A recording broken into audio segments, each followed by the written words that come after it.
another bloke come up to me in Sandbach the other week. He said, "Hey, Blaster, bought that bloody record of yours, you know," he says. So I invited all the missus's family round. He said the bloody lot. All of them I could rake together. He said, and I put it on and I piddled off out. And left them to it. He said, and my mother-in-law hadn't spoken to me for 6 bloody months. He said, it's the best 37 shilling I've spent in my bloody life. But you do get some old-fashioned buggers in Sandbach and roundabout. They do say there was some whisperings in the grass at the back of Wellock there. And a voice was saying, go on, let me. And this voice said, no, I won't. He said, go on, let me. I won't, you dirty beast. He said, why not? He said, I want to be a virgin when I get married, and besides, it gives me headaches.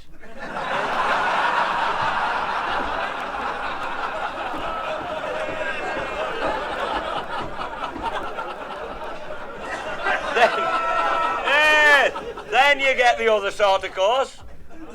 Aye. We have a volunteer fire brigade at Sandbach as well, you know. And when they blow the buzzer there, because it takes a bit to get to the engine. And they said there was one poor old soul, 2 wooden legs sitting in the house there. The house caught fire. He said by the time the brigade got there, they saved the house, but he was burnt to the ground.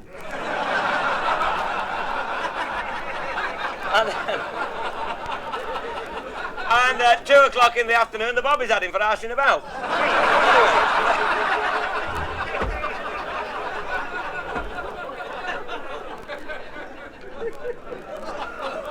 Anyway, chaps, you're quite safe with this stuff tonight because you can always tell a good blaster he has all his fingers and he does not speak in a high-pitched voice. But I come very close to it, as some of you chaps will probably remember. About 1954, wasn't it, when we used to have the hill climb? Well, I think they still do at Beeston. Do you remember that bloody fiasco? Oh, boy, I've never forgot it.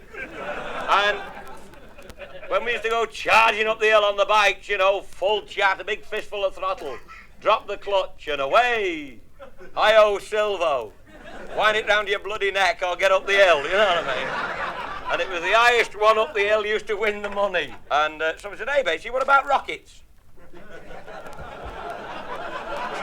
So I developed the rockets, 3'6" long. I thought, I know just what to put in. Mix it well and stuff it in a 3'6" tube. So we tried it out, we anchored it to a plank and it worked like a bloody charm. And there was some bloody thrutch and all, I'll tell you. So we made a little cradle for it. Well, of course, you know how it is, come the night of the do, hey, why don't you have 2 rockets? You'll get up a bloody sight faster, you know. So we did this. We had the 2 rockets. I made a hurried mixing. I don't think I could be concentrating. I made a hurried mixing. We shoved it in, went to the bloody do there, you know, Beeston Castle. I goes in the gate. Somebody said, you're not coming in the event with rockets because the Cheshire Centre ACU insurance doesn't cover rockets. I said, you miserable buggers. You'll have to take your rockets off and you can go in the event without rockets. Now, I always remember, I came 4th, I think, after a lot of thrashing up the hill and won 13 shilling.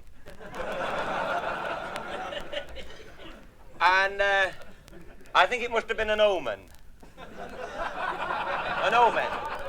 So they said, well, I'll tell you what you can do. You can have a rocket-assisted attempt as an added attraction for the kids at the interval.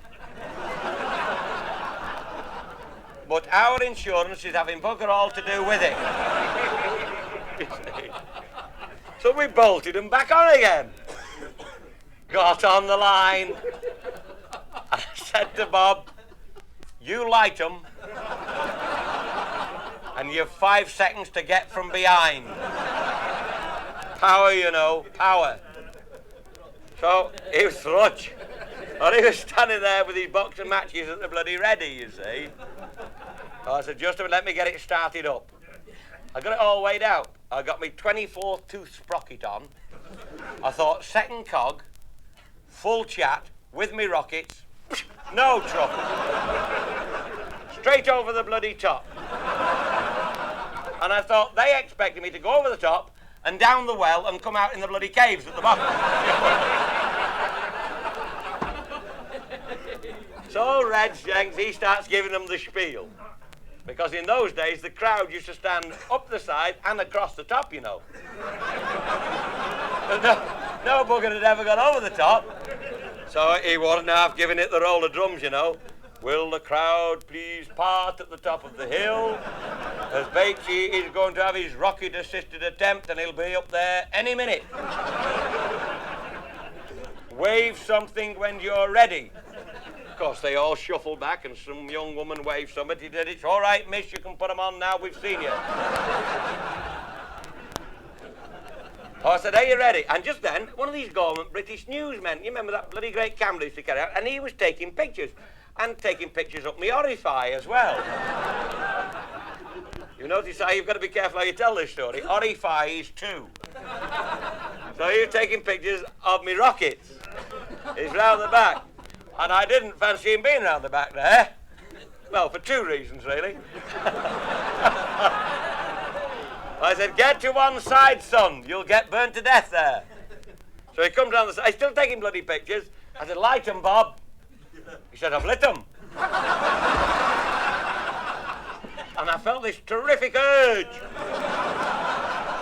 Not that sort of urge, you daft bugger. I felt the power at the back. So I dropped the clutch and wow, I went, oh, lovely. Front wheel was up here. I was up the bloody bank. I'd gone 24 feet. Approx. So the next thing I remember, I was in like a cloud. A cloud of bloody gunpowder smoke. And a voice said, isn't he bloody heavy?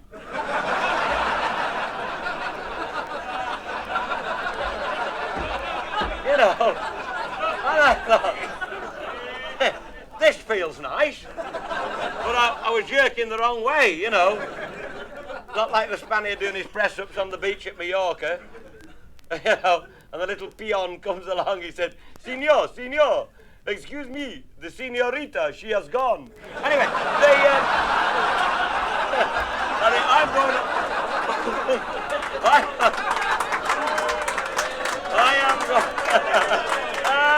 up. I'm going up and down this way. Anyway, I'm on a bloody stretcher. Somebody put me crash out under my head. And this bugger with the camera was still taking pictures. There was all of a twitch down my left side. So I could gesticulate to him with me right. Only. So, he got the message, yes. But Billy Webster was the one at Crewe, remember old Bill there? And he got some photographs. He said, Batesy, he said, you were going up the hill better than any bugger, he says. The only trouble was you were 12 feet in front of the bloody bike.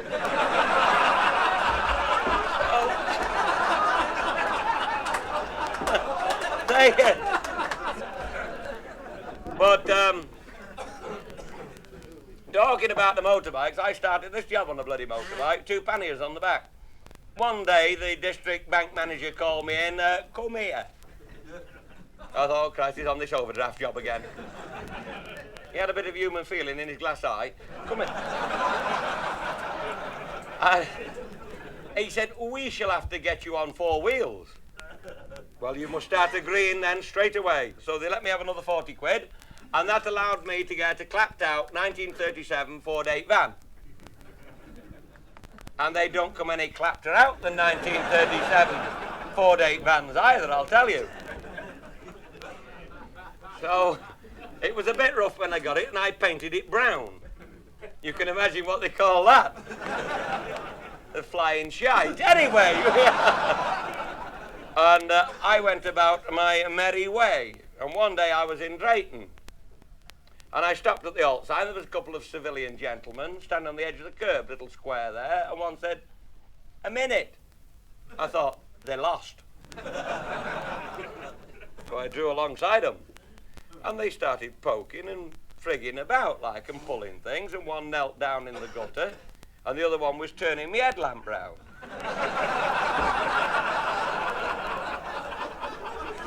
I said, don't unscrew it, it's needed. And the other bugger kneeling down, like, stopped it when it come round to his side, put both hands round it and said, "Put 'em on." So I obliged him. And he said it again. "Put 'em on." I thought, wait till my bit of wire warms itself up. I will blind the swine. I said, anyway, what's the bloody game?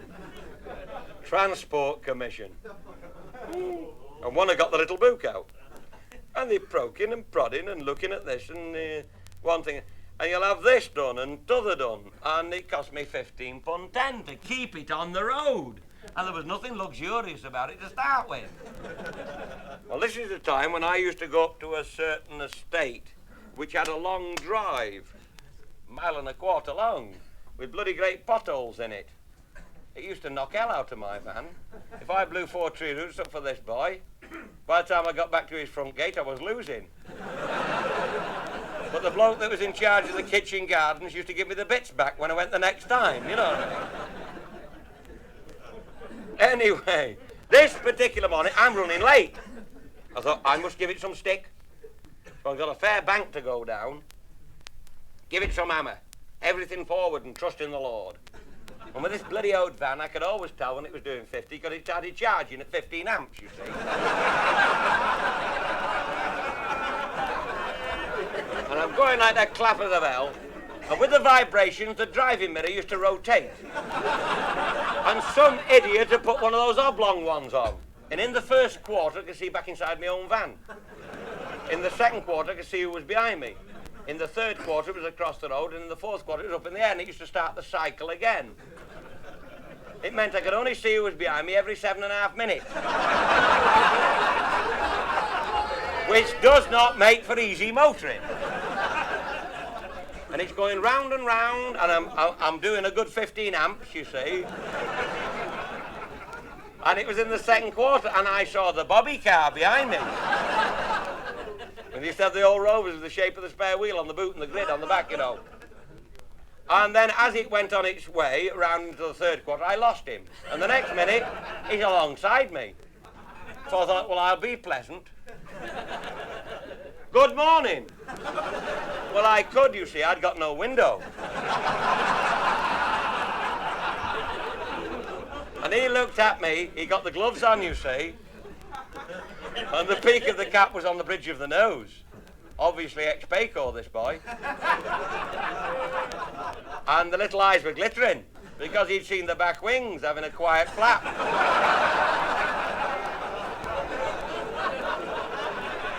I've got one for low flying. And he shot in front and put his sign out to stop the police. And then he put his brakes on, the fool.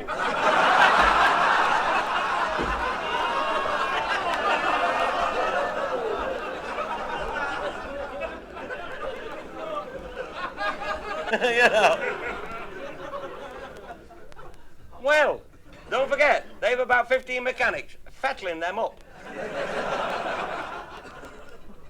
They're on hydraulics. I'm a poor lad with pre-stretched cables. I stood no bloody chance at all. Have you ever been in that position? Ooh! Thrust him straight up the bloody boot, you see. Shot off my seat, bumped my head on the roof of my motor, went back again just in time to see his signs sag on my bonnet. He went, "Stop, please stop." And a whisper blew out of one corner. He was out that car, big lad too. He was livid. Strode down the road, put his big fat face through the window and bellocked right down my wath. "He got no bloody brakes!"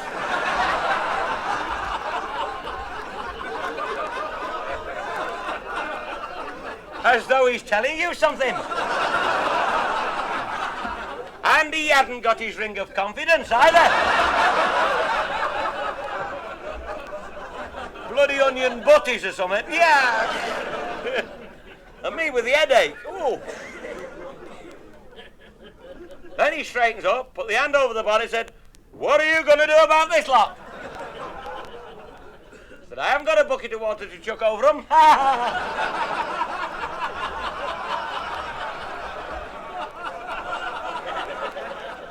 Little swines, them forwards, you know.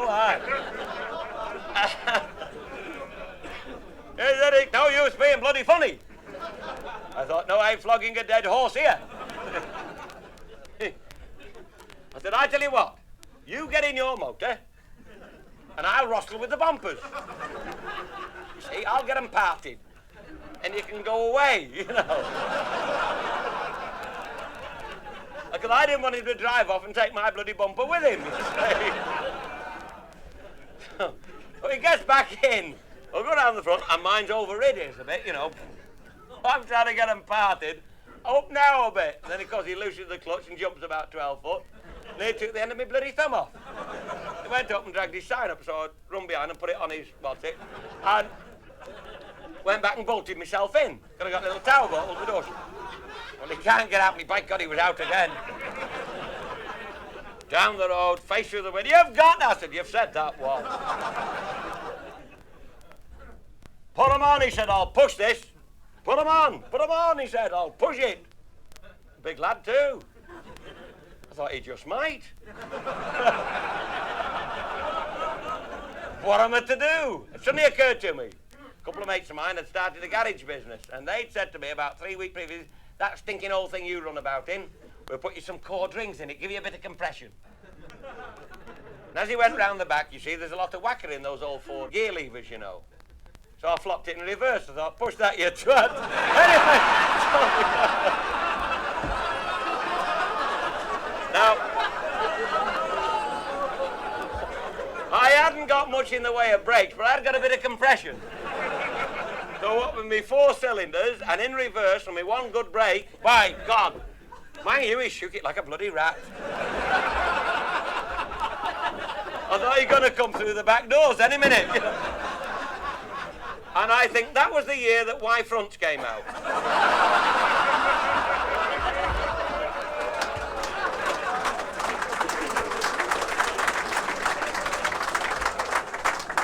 It must have been. He got sick of this, and he come round the side. He said, you were doing more than 30 miles an hour in a commercial vehicle. I said, yes, Constable. I thought, I must admit to this. I didn't want him to check my speedo, you see, because the needle was a bit on the... And somebody had made a rabbit snare out the wire, you see.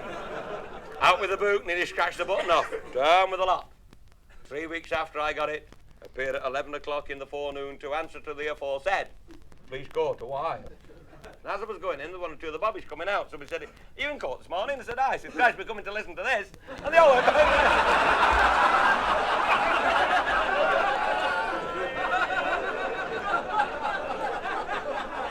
They all went back in again.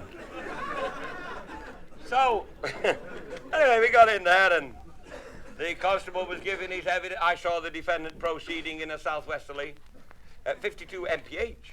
And I went in front and put my sign out and applied my bloody anchors. And he thrust me up the boot. And I went back and I asked him what he'd got in his van. He said, dynamite. Why? You know. Cheeky. I thought, good God, it should be jail for me. Then I looked along at the magistrates. And there in the middle sat the colonel. Bloody grand old soul he was.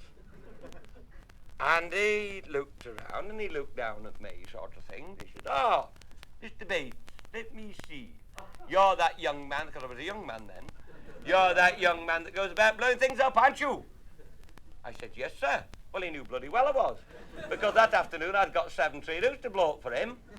And 2 of them were only 20 yards from the house.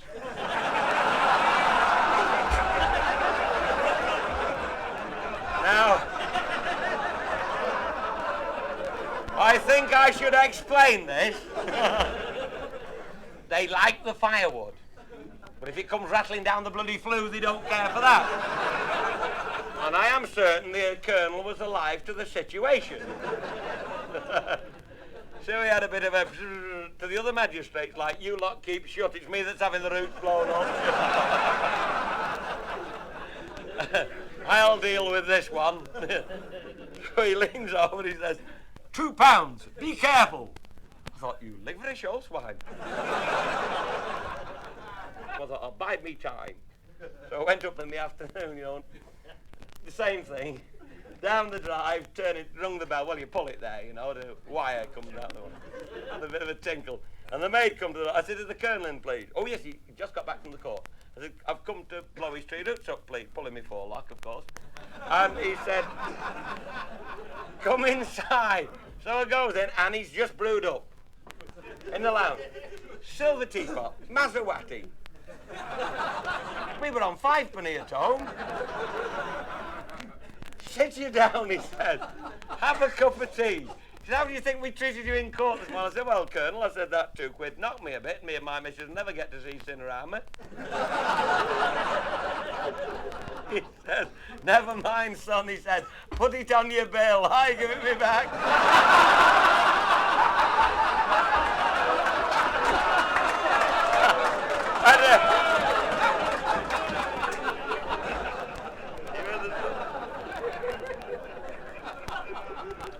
All the best is gone.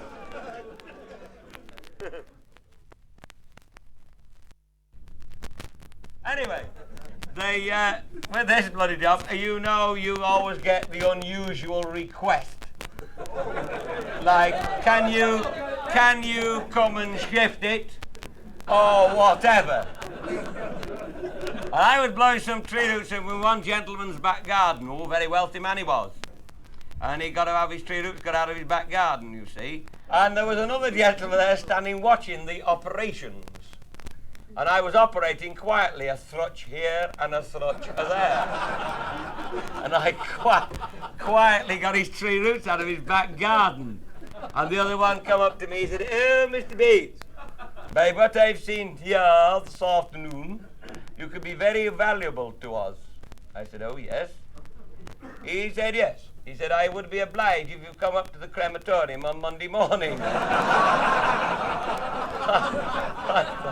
Anyway, he said, I would be obliged if you come up to the crematorium on Monday morning as we're extending our lawns of remembrance.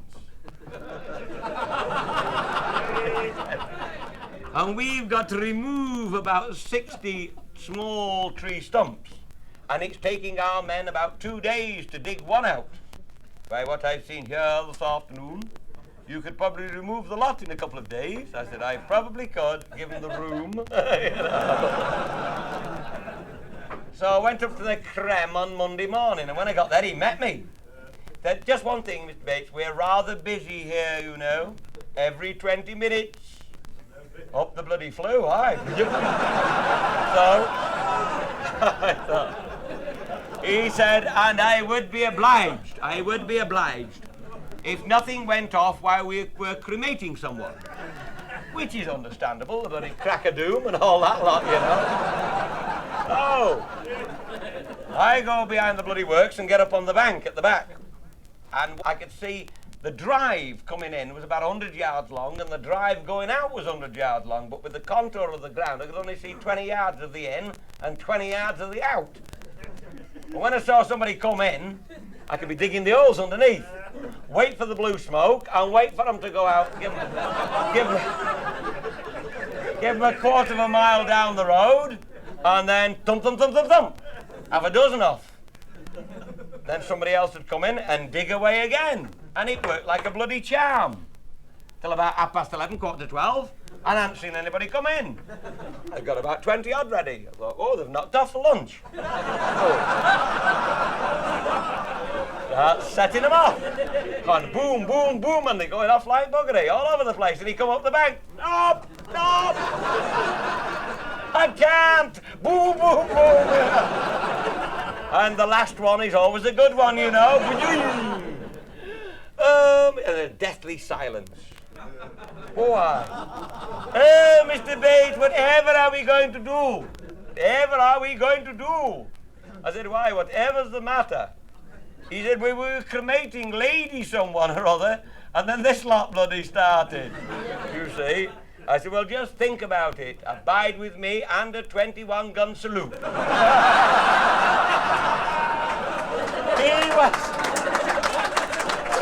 He was not impressed.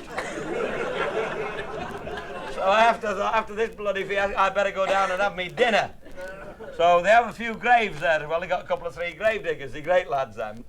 So I get in the hut with them. I said, have you got a cup of tea on? He said, aye. And one of them said, do you want a butty? I said, half a minute, I'll go down to the pork butcher shop. There's a pork butcher shop, bottom of Jack A. Lane. I'll go down there and get a pork pie. So I went out and I got one of those big ones, the big 5-bob one, you know, with a rose in the middle. And I carried this bugger back up again. I said, here, I got my penknife out, we'll have a bit of this. Don't cut it, he says. Give it us here, he said. And he took it out. By God, he was back in about 2 minutes, 2 or 3 minutes. And the juice was running out of it. He said, we'll have a bit now. He said, I've warmed it for thee. And I must have been a bit bloody soft. And I got stuck into this. I said, by the way, where do you warm this? He said, got it bloody hot. I said, it's a big one. Oh, he said, those bloody ovens don't cool down at lunchtime.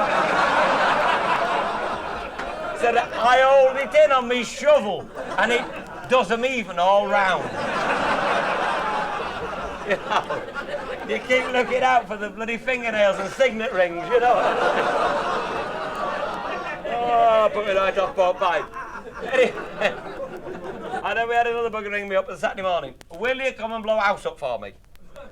Yes, not an unusual request. I said, where is it? He said, it's the one I'm sitting in.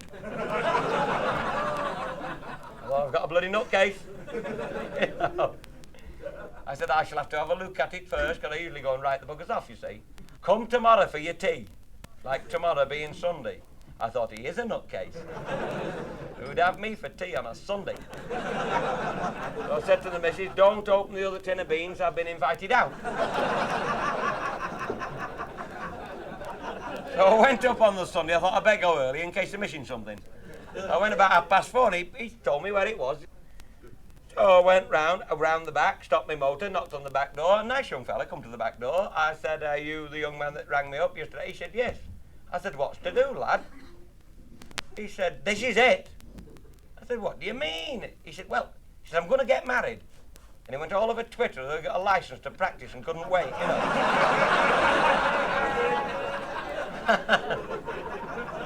I said, well, what are you going to live in? He said, I'm going to have my furniture put into storage, you see. He said, I want you to blow this up. Then I can have a bungalow built on the site of the house, you see. So I thought, oh, well. I went about 11 o'clock on the Thursday morning. When I got there was about 40 cars parked up and down the road. They were all over the bloody place. I thought, by God, he's got some friends, this one.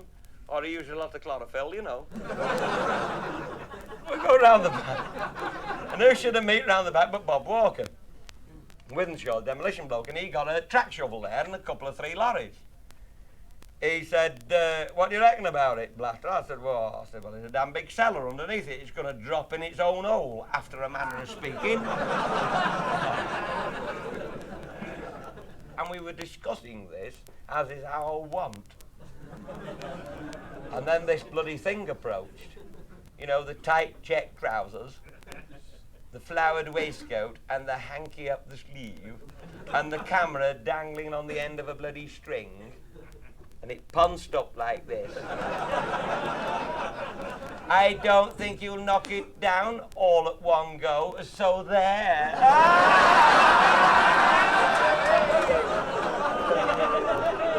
Oh, yes! Queer as a bloody clockwork orange. And I hadn't seen one at close range. But I do believe the bobbies had a bit of a job with 2 of them. He'd arrested 2. He belted one with his staff. He said, never catch your mate. I said, I'll shove this staff straight up his... And a voice says, cooey him in the dustbin.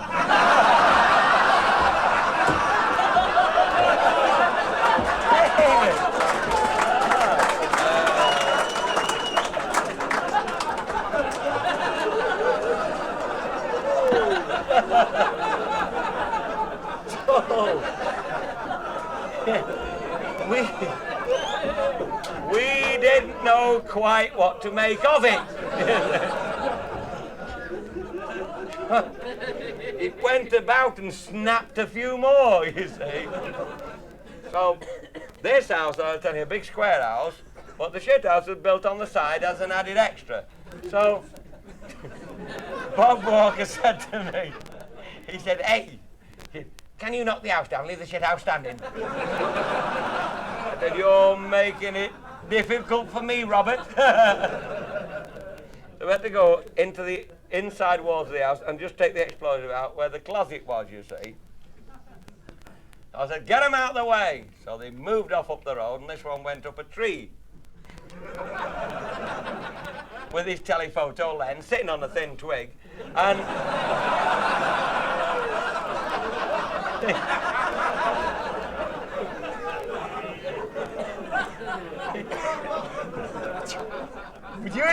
you see, the bloody house fell down all right, and left the shit house standing up like a punching duty box. And the dust seeped away. Then he started coming back, and by God, it was back. And he come up to me and Bob, he said, there you are, I told you so. You didn't knock it all down at one go, did you? You see. Bob Walker said, half a minute, Jackie, do that for a bloody encore. A crafty old bugger, yeah. He got it all weighed up. But some years ago, I got a telephone call. Will you come and knock a chimney down for us? A chimney?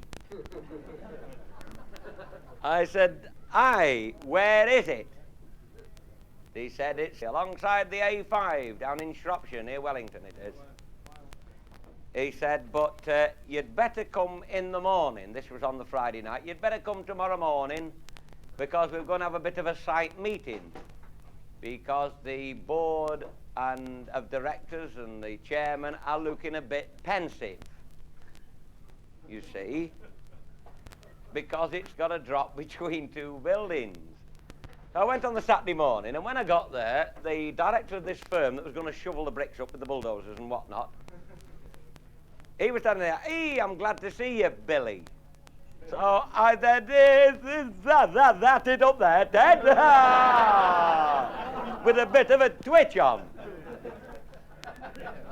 Because I could see this merry little shower standing close by. That was the chairman of the board of directors, the works manager, and the works engineer. And when somebody comes to knock down a 235-foot chimney stack with a bit of a twitch on his other side there, they start to look even more pensive. Like, where did they find this one? Who turned the bloody stone over and let it out? So Mr. Ted at this juncture has a word in my little pointed ear. Like, stop acting the bloody goat. Nobody'll get the bloody job. Oh, while we were having these little whisperings and altercations, somebody had nudged the works engineer. He was going to act as spokesman. I think he was the next on the redundancy list. So he steps up, and here is an 85,000 quid canteen on the one side,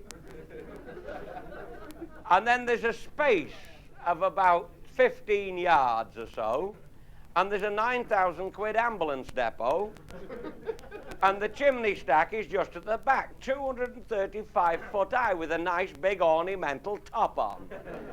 And the factory's at the back of that, so it's got to drop between these two buildings, you see. And he was looking bloody pensive and all. And they asked the same tired old question.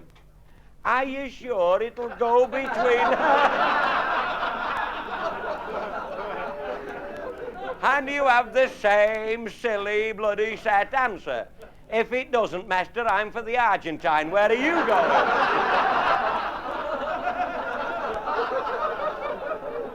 By this time, the chairman of the board was getting fed up.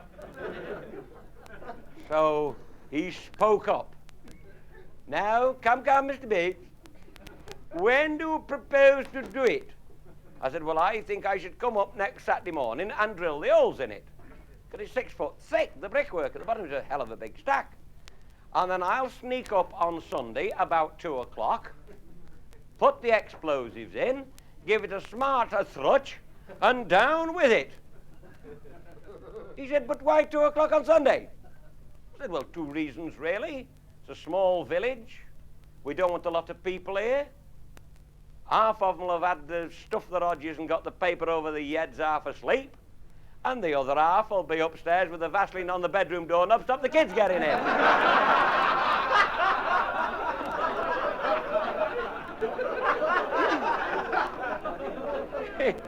He said, a bloody good idea. I thought, you filthy old swine. Anyway, this is what we did. Saturday morning, I went up there, drilled the holes in it. Saturday night, I'm in the crew arms having a drink, minding my own business, and a nice young fellow walked in, somewhat like myself. And he said, are you doing anything interesting tomorrow? I said, I've got a bloody big chimney stack to knock down. Why? Take action pictures. All action stuff, he says. Don't mess with the rubbish. All action, nothing on the bearskin rug, all action. Says, can I come with you? I've never had a chimney stack going down. I said, certainly you can, son. I said, I'll call for you in the morning. And I got to bring a bloke from English Electric. He wanted to come, bring his number 2 box brownie, take a snap, you know. Anyway, so I said, I'm going to pick him up. So on the Sunday morning, I called for this one. And he came out, got his best suit on, long black hairy overcoat, bright yellow tie, and black receding hair, looked like a bloody undertaker. Walks at the house, camera slung round him, boxes of film, jars of Hippo, all the rubbish. Get in the back of my car, he does. I said, do come and sit in the front, it's not a bloody taxi. So, came and sat in front, left all his rubbish on the back seat, took off, and when we got there, the kids were all over the place. They were coming over the walls, through the windows, the bobbies were beating them off with clubs. I thought it was going to be a bit of a quiet trudge. Gets in the yard, first one I seen is Mr. Ted. I said, Ted, what the carry on? Oh, I'm very sorry, Billy. I told our Arthur, he told our Tom, he told our Jack, he told 2 of our drivers. And he said, and everybody's turned out, there's naught I can do about it. So we were out just discussing this, and a big black limousine drew up in the yard. And a smart, young executive type got out, and he come marching up the yard, followed by a bit of Group 1. Anyway, he walks up to me, got a strap over his shoulder and a box, and wires from up his rectum and down his nose. And I think, oh, poor bugger, when do they change his battery, you see? Because you read about these things. And he said, Mr. Bates? I said, yes, what's your trouble, mother-in-law, or constipation? He said, BBC. Well, it sounded like a bloody disease the way he said it, you know. I said, what do you want, a recording of a bang? You know, put the around the twist. He said, no, he said, we'd like to say a few words. A few words. I said, see that canteen there? I said, that cost this firm 85,000 quid. I said, if that bloody big chimney stack drops across it, I'll say a few words, lad. But I'll just bet £1 to a pinch of Chinese excrement that you don't record them. Oh. I said, on all those little holes you can see I've drilled around the bottom of there, I've got to put little bits of explosion, little bits of muck in there, and link them up with bits of wire. I said, I'm rather busy at the moment. Oh, I understand, he said. So he went back and got in the back of this here limousine with his egg butty and this popsy. So, I'm going around the bottom of the chimney, putting me bits of explosion, little bits of muck, and a voice is saying, what's going on here then? Who's supposed to be doing this? And as you work round, this voice got closer, till it was coming to like a bit of a belloc down me wattle, you see.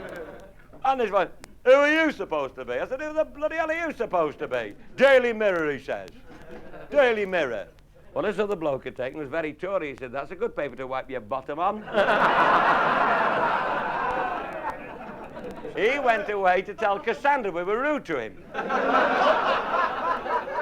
So it suddenly occurred to him, we've got rid of the Nationals, and that left the all-action boy that we'd taken there. I thought, well, if he gets one of his action pictures, they're bound to write something about it, you know. I said, come here, young man. I said, you could go out in a blaze of glory today. And he kind of looked at me out of the corners of his eye. I don't think I phrased it right, you know. He said, like, why? I said, well, there's the chimney. I said, you're going to be the first man in Great Britain to take pictures of a chimney stack collapsing towards him. And the eyes went up like chapel hat pegs all the way to the top. And the next thing he said, how heavy is it? I said, from 235 feet, lad, it doesn't bloody matter. It only wants one and you're up to your knees. Well, where shall I get? I said, you go and get round the far corner of the little ambulance depot, and it will pass about 17 feet to your left shoulder. He said, well, why is it closer to that building? I said, that's for the benefit of my insurance broker, you bloody idiot. He said, always drop it nearer the cheaper building, you see. It makes him feel safer. So he shuffled off, and we seen this face big. I said, keep your bloody nut in. We got all this explosive in, like, and we get the others out of the way, and the bobbies chased the kids off. And just then a big green van came down. BBC TV. Frightfully sorry we're late, Mr. Bates. I didn't know you were coming. Doesn't make the day, you know. They go all peevish. Oh, where should we get then? I said, you get round the other side, you've got expensive equipment. And they're looking at this poor bugger down the back and think we're going to write him off for fun, you know. Bloody shout of idiots. Anyhow, got all this in, set it up, boom, you see. Well, it's a fair bloody thrutch when it goes, and the bricks don't come out whole, they come out like packet tomato soup. About 1.5 tons for the big fan behind it. And then it's on its way. Nobody's been known to push one back, you know. It does not disappear up its own orifice either. Like the proverbial wonga bird. It disappears into its own dust cloud. And boom! And we saw the end of it going in this cloud of red dust. And that's the last we saw. We had to wait for this dust to seek to one side. There wasn't much wind that day. And it slowly drifted to one side. We went up to it, and the bloke behind me was this works manager. He said, where's that gone? So there's a pile of bricks about 6 foot high along the floor. I think they expect to see a bloody big round thing lying on the ground, you know. They forget there's hole up the middle to let the bloody smoke out. Anyway, you get this pile of bricks, and then this figure emerged from around the back of the ambulance depot. When he went away, he looked like an undertaker. When he come back, he looked like Geronimo. He got all the rest. And somebody said he's walking funny. Looked like a bloody good advert for talcum powder. Somebody said, oh, he's gone over on a loose brick, twisted his ankle, gone over on a loose brick. Then the kids are all running back going, hooray, hooray! Did you get a picture, mister? Picture be buggered, have had a bowel movement.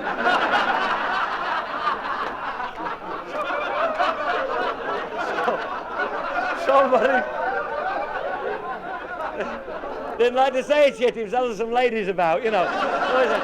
My God, he denied himself this morning, you know. And that's what we got. 42 mile there, 42 mile back, shit himself and left his lens cap on.